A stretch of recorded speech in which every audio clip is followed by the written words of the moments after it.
স্বাগত দীপ্ত সংবাদে আপনাদের সঙ্গে আছি আমি শারমিন নিপা।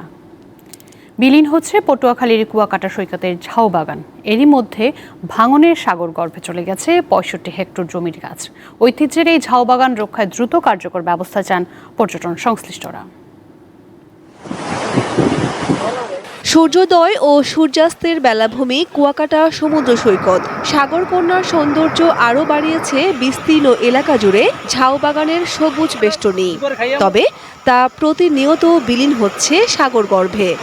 বিভিন্ন জায়গায় পড়ে থাকা মরা গাছে নষ্ট হচ্ছে সৈকতের সৌন্দর্য। এই ঝাউ বাগানটা এর চেয়েও আরও বড় ছিল। আমি আরও অনেকবার এসেছি, কিন্তু আস্তে আস্তে সংকীর্ণ হয়ে যাচ্ছে। এখান থেকে 2 কিলোমিটারের মতো বিস্তৃত ছিল আপনার এই ঝাউ বাগানটা। এখন এটা ভূগর্ভে চলে গেছে, প্লাস ঝাউ বাগানটা অনেক ছোট হয়ে গেছে। এজন্য আমরা পর্যটকরা এসে আমি খুব হতাশ। ঝাউ বাগান ভাঙতে ভাঙতে অনেক ছোট হয়ে গেছে, এখন আইসে আর কোনো মজা পাই না। সবুজ বেষ্টনী গড়তে 2010 সাল থেকে এ পর্যন্ত কুয়াকাটা সৈকতের 200 হেক্টর জমিতে লাগানো হয়েছে ঝাউ গাছ, কিন্তু প্রাকৃতিক দুর্যোগ ও ভাঙনে হারিয়ে গেছে 65 হেক্টর জমির গাছ। এটা যদি বিলীন হয়ে যায় তাহলে আসলে উপকূলীয় জনজীবন অনেক বেশি বিপর্যস্ত হবে, কারণ যখন আমাদের কোনো প্রাকৃতিক দুর্যোগ হয় তখন ওই গাছগুলাই আসলে আগলে রাখে এই উপকূলীয় জনজীবন। এবং এটা যারা দায়িত্বে আছেন এই গাছগুলো আসলে বেশি রোপণ করার পরে এটাকে মনিটরিংটা করা দরকার। সৈকতের ঝাউ বাগান রক্ষায় নানা পরিকল্পনা নেয়ার কথা জানিয়েছে বন বিভাগ। আমরা বর্তমানে যে সকল এলাকা স্থায়ী স্থিতিশীল আছে সে সকল এলাকায় ঝাউ গাছ রোপণের পরিকল্পনা গ্রহণ করছি। চলতি অর্থ বছরে 20 হেক্টর ঝাউ বাগান এবং আগামী অর্থ বছরে আরও 20 হেক্টর ঝাউ বাগান সিজনের পরিকল্পনা রয়েছে। দ্রুত কার্যকর ব্যবস্থা না নিলে সৈকতের পুরো ঝাউবন সমুদ্রে বিলীনের আশঙ্কা স্থানীয়দের। দীপ্ত বার্তা কক্ষ। তৃণমূলের হৃদরোগের উন্নত চিকিৎসা দেওয়ার সামর্থ্য এখনও দেশের হয়নি। বিশ্ব হার্ট দিবসে এমন মত দিয়ে চিকিৎসকরা বলছেন, এই রোগের চিকিৎসা অনেকটাই ঢাকা বা বড় শহর কেন্দ্রিক। স্বাস্থ্য অধিদপ্তর বলছে, হৃদরোগ নিয়ন্ত্রণে উপজেলা পর্যায়ে প্রাথমিক সেবা নিশ্চিত করা হচ্ছে। রাফসান মাহমুদ বাগেরহাট থেকে আসা এই কিশোর তার চাচাকে ঢাকার ন্যাশনাল হার্ট ফাউন্ডেশন হাসপাতালে চিকিৎসা করাচ্ছেন। পাশের জরুরি বিভাগে হৃদরোগে আক্রান্ত আরেকজনের স্বজনও চিকিৎসকদের কাছ থেকে রোগীর অবস্থা জানছেন। কেউ আবার নিজে এসেছেন চিকিৎসা করাতে। বুকে ব্যথার জন্য আমি এর আগে কয়েকবার ফরিদপুরে দেখাইছি, তা কোনো সমস্যা ধরা পড়েনি। এই জন্য আমি এই জায়গায় ডাক্তার দেখাইছি 1 সপ্তাহ আগে। আজকে হলো রিপোর্ট করতে আসছি। আমার মামার 35 বছর বয়স, হার্ট অ্যাটাক করছে গতকালকে, আজকে নিয়ে আসছি। তা আমার চাচা অসুস্থ হয়েছে, তারা হার্ট অ্যাটাক হয়েছে, তারপরে এখানে নিয়ে আসছি। তাই এখানে ট্রিটমেন্ট আর কি চলতেছে, আজকে রিলিজ দেবে। প্রতিদিনই দেশের বিভিন্ন জায়গা থেকে হৃদরোগে আক্রান্ত এমন রোগীর স্বজনদের হাসপাতালে দৌড়ঝাঁপ বাড়ছেই। বিশ্ব স্বাস্থ্য সংস্থার তথ্য অনুযায়ী অসংক্রামক রোগে দেশের শতকরা 70% মানুষ মারা যাওয়ার বড় কারণ হৃদরোগ। চিকিৎসকরা বলছেন, এ রোগের সেবা আগের থেকে বাড়লেও তা শহর কেন্দ্রিক। আপনি উন্নত চিকিৎসা গ্রামে গঞ্জে দিতে পারবেন না, কারণ এই চিকিৎসা অনেক ব্যয়বহুল প্রথমত। দ্বিতীয় কথা, এই চিকিৎসা দিতে হলে আপনার ট্রেন্ড জনশক্তি দরকার, যেটা আমাদের দেশে এখনও অনেক তৈরি হয়েছে, বাট আরও অনেক তৈরি হওয়ার দরকার। হ্যাঁ, তার মতে দৈনন্দিন জীবনে নিয়ম মানা জরুরি। স্বাস্থ্য অধিদপ্তর বলছে, হৃদরোগ নিয়ন্ত্রণে উপজেলা পর্যায়ে উচ্চ রক্তচাপ ও ডায়াবেটিস ঝুঁকিতে থাকা রোগীদের প্রাথমিক সেবা নিশ্চিত করা হচ্ছে। পর্যায়ক্রমে কমবে এই রোগে আক্রান্ত ও মৃতের সংখ্যা। সাপোজ একটা এনসিডির একটা পেশেন্টস ডায়াবেটিক্স হাইপারটেনশনের, তার ইসকেমিক হার্ট ডিজিজ হয়ে গেল বা এমআই হয়ে গেল, এখন এই জায়গাটা সদর হসপিটাল উপজেলা নিয়ে যাওয়া খুব টাফ।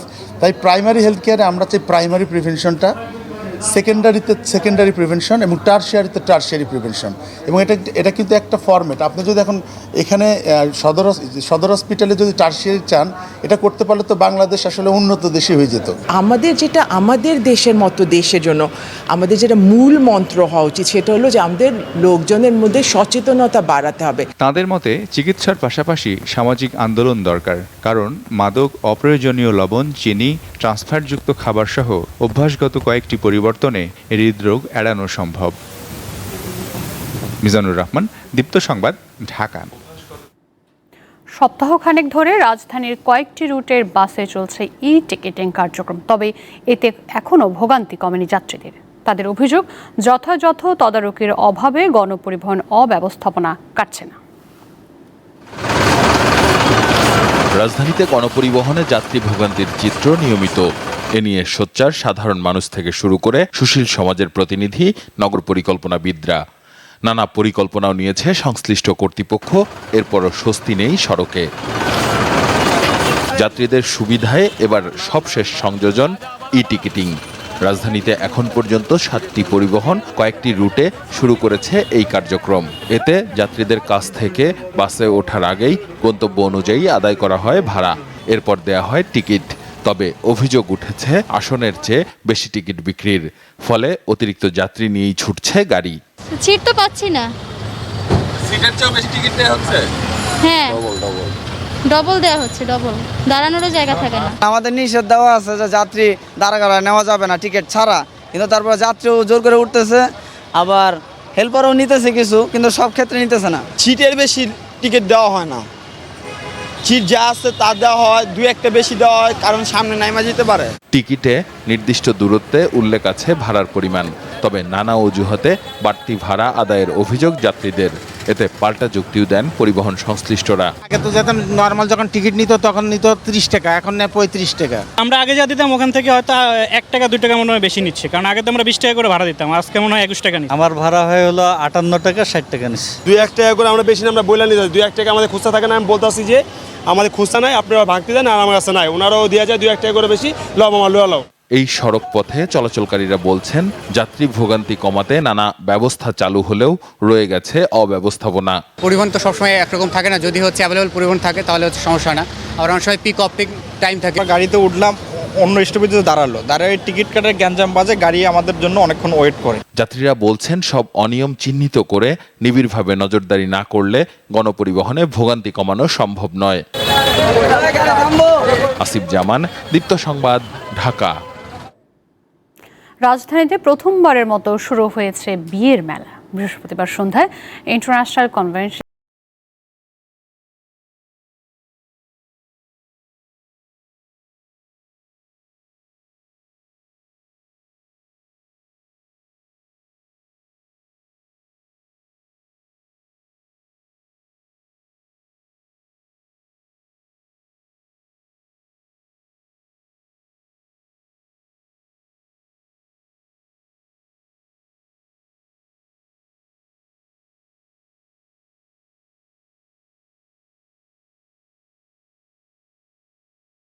হারিকেন ইয়ানের আঘাতে যুক্তরাষ্ট্রের অন্তত 19 জনের মৃত্যু হয়েছে। বর্তমানে এটি ক্যাটাগরি 1 মাত্রায় পরিণত হয়েছে, সাউথ ক্যারোলাইনার দিকে অগ্রসর হচ্ছে। এর প্রভাবে সেখানকার বেশিরভাগ এলাকায় শক্তিশালী ঝড়, তীব্র দমকা বাতাস এবং মারাত্মক বন্যার আশঙ্কা করা হচ্ছে।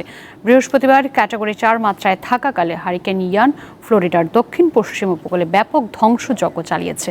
ভারী বর্ষণের কারণে অঙ্গরাজ্যটিতে নজিরবিহীন বন্যা দেখা দিয়েছে। বন্যার পানিতে সেখানকার ঘরবাড়ির পাশাপাশি ব্যক্তিগত গাড়ি ভেসে গেছে। ফ্লোরিডার 26 লাখ বাসিন্দা বিদ্যুৎ বিচ্ছিন্ন রয়েছেন। হারিকেনে ক্ষতিগ্রস্ত এলাকাগুলোতে উদ্ধার অভিযান চালাচ্ছে কর্তৃপক্ষ। রাজশাহীর মেয়ে মডেল নিবাসকে সুমনা স্বপ্ন দেখেন টেনিস বিশ্বে নাম করার। এরই মধ্যে এলাকার জন্য বয়ে এনেছেন সুনাম। তবে এই ব্যয়বহুল খেলায় সাফল্যের পথে বাধা হয়ে আছে তার পরিবারের আর্থিক দুরবস্থা। বাবা রাজশাহী সিটি কর্পোরেশনের পরিচ্ছন্নতা কর্মী। যেখানে পরিবারের সবার মৌলিক চাহিদা পূরণ করাই কঠিন, সেখানে টেনিস খেলার স্বপ্ন। কিন্তু সবকিছু পেছনে ফেলে স্বপ্নকে বাস্তবে রূপ দিচ্ছেন মডেলিনী নিবাসকে সুমনা। এরই মধ্যে এলাকায় বেশ নাম করেছেন 17 বছর বয়সী এই খেলোয়াড়। সুমনা আপু অনেক ভালো খেলে, আমিও চাই তার মতো একটা প্লেয়ার হতে। সুমনা আপু এখানে বিগত 4 বছর ধরে খেলছেন এবং তিনি কোনোদিন প্র্যাকটিস মিস করেন না, রেগুলার আসেন। তো আমার বিশ্বাস এবং আমাদের বিশ্বাস যে সে আগামী টুর্নামেন্টেও সুনাম অর্জন করবে এবং দেশের জন্য কিছু একটা করবে। রাজশাহী সিটি কলেজের একাদশ শ্রেণীর এই শিক্ষার্থী অনূর্ধ্ব 12 ও অনূর্ধ্ব 14 পর্যায়ে সাফল্য পেয়েছেন। আমরা দরিদ্র পরিবারের, আর আমার বাবার পক্ষেও অতটা সামর্থ্য নেই যে আমাকে টেনিস খেলাবে। তারপরেও আমার বাবা এবং আমার ফ্যামিলির অনেক সাপোর্ট আছে এই খেলার জন্য, এবং তাদের সাপোর্টেই আমি এখানে খেলছি। আমাদের কোনো সহযোগিতার কোনো অভাব হবে না। এরকম সুমনা আরও যদি আসে, আমরা তাদের সবাইকেই এই ধরনের আমরা সুযোগ দিব। সুমনাকে বড় পরিসরে খেলার সুযোগ করে দিতে না পারার আক্ষেপ বাবার। আমি একজন সিটি কর্পোরেশনের পরিচ্ছন্ন কর্মী, আমার যদিও বা সামর্থ্য নাই, ওকে এখানে খেলা শেখাবার মতো। বিশ্বের নামি দামি খেলোয়াড়ের পাশে নিজের নাম লিখে দেশের ভাবমূর্তি উজ্জ্বল করতে চান মডেলিনী বাস্কে সুমনা। দীপ্ত, বার্তাকক্ষ। এবার একটি ভিন্ন রকম খবর। উৎপাদন বাড়াতে চীনের গুয়াংশি প্রদেশে বিশাল এলাকা জুড়ে ড্রাগন ফল বাগানে বৈদ্যুতিক বাতি দিয়ে আলোকিত করা হয়েছে। এই বাগানে রাতের সৌন্দর্য মন কাটছে সবার। বিস্তীর্ণ মাঠ জুড়ে আলোর ঝলকানি, চোখ ধাঁধানো এমন দৃশ্য চীনের গুয়াংশি প্রদেশের লংআন কাউন্টির নানিং শহরের একটি ড্রাগন ফলের বাগানের। ৩০০ একর জায়গা নিয়ে গড়ে তোলা হয়েছে এই বাগান। স্থানীয়ভাবে ড্রাগন পরিচিত পিটায়া নামে। গাছ উষ্ণ রাখতে সন্ধ্যার পর থেকে ভোরের আগ পর্যন্ত জ্বালিয়ে রাখা হয় বৈদ্যুতিক বাতি। এতে মাসিক খরচ প্রায় ৩৫০০ ইউরো। তবে আলোর কারণে সারা বছরই চাষ করা যায় ড্রাগন। বিভিন্ন উৎসবের সময়ে এই বাগানে ভিড় করেন পর্যটকরা। এখন এখানে খুব বেশি ভিড় নেই। মধ্য শরৎ উৎসবের মতো ছুটির দিনগুলোতে গাড়ি বা বাসে করে এখানে ঘুরতে আসেন পর্যটকরা। বছরে ৪,৬০,০০০ টনের মতো ড্রাগন ফল উৎপাদন হয় চীনের এই অঞ্চলে। নাদিয়া তাবাসসুম, দীপ্ত, বার্তাকক্ষ। দর্শক, এই ছিল এখনকার মতো। আমাদের পরবর্তী সংবাদ বেলা ১২টায় দেখার আমন্ত্রণ রইল। এছাড়া আমাদের সাথে অনলাইনে যুক্ত থাকবার উপায় facebook.com/diptanews এই ঠিকানা।